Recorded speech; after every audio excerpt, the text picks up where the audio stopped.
അദ്ദേഹം നിരങ്ങാത്ത തിണ്ണകളില്ല കേരളത്തിൽ. V D Satheesan നിരങ്ങാത്ത ഒരു തിണ്ണയുമില്ല. അങ്ങനെയല്ല, വി ഡി സതീശൻ കാന്തപുരത്തിൻ്റെ വേദിയിൽ പോയിട്ടാണല്ലോ ബാക്കിയുള്ള ചീത്ത വിളിക്കുന്നത്. അത് ചെറിയ കാര്യമാണോ? കാന്തപുരം AP അബൂബക്കർ മുസ്ലിയാരുടെ സമ്മേളനത്തിൽ പോയിട്ട് അദ്ദേഹം ഹിന്ദു സംഘടനാ നേതാക്കൾ ചീത്ത വിളിക്കുകയാണ്. അത് ശരിയായ നടപടിയാണോ? ഞാൻ ചോദിക്കട്ടെ, ഈ വി ഡി സതീശന് ഏത് നികൃഷ്ടമായ നിലപാട് ജമാഅത്തെ ഇസ്ലാമി എടുത്താലും PFI എടുത്താലും അവർക്കെതിരെ ശബ്ദിക്കാനുള്ള ഒരു നട്ടൽ വി ഡി സതീശനുണ്ടോ? ഇത് വളരെ വ്യക്തമല്ലേ? ഹിന്ദു സമൂഹം, ഭൂരിപക്ഷ സമൂഹം ആർക്കും കയറി കൊട്ടാവുന്ന ഒരു ചെണ്ടയാണെന്ന് വിചാരിക്കുന്ന ഒരാളാണ് V D Satheesan. V D സതീശന് ശരിയായ മതനിരപേക്ഷ നിലപാട് ഉയർത്തിപ്പിടിക്കുന്ന ആളാണെങ്കിൽ വി ഡി സതീശൻ ആദ്യം ജമാഅത്തെ ഇസ്ലാമിയെ തള്ളിപ്പറയണം. വി ഡി സതീശൻ ആദ്യം പോപ്പുലർ ഫ്രണ്ടിനെ തള്ളിപ്പറയണം.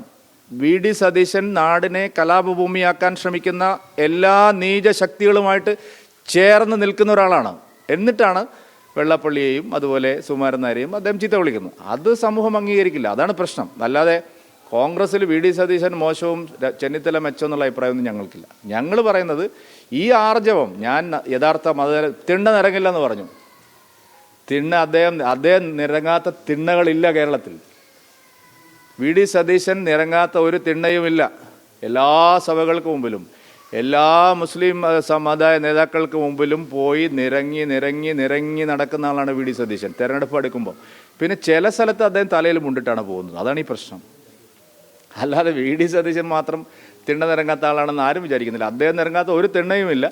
ചില സ്ഥലത്ത് തലയിൽ മുണ്ടിട്ട് പോകും. അതിൻ്റെതായിട്ടുള്ള അസ്വസ്ഥതയാണ് ഇപ്പോൾ അപ്പുറത്ത് കാണുന്നത്.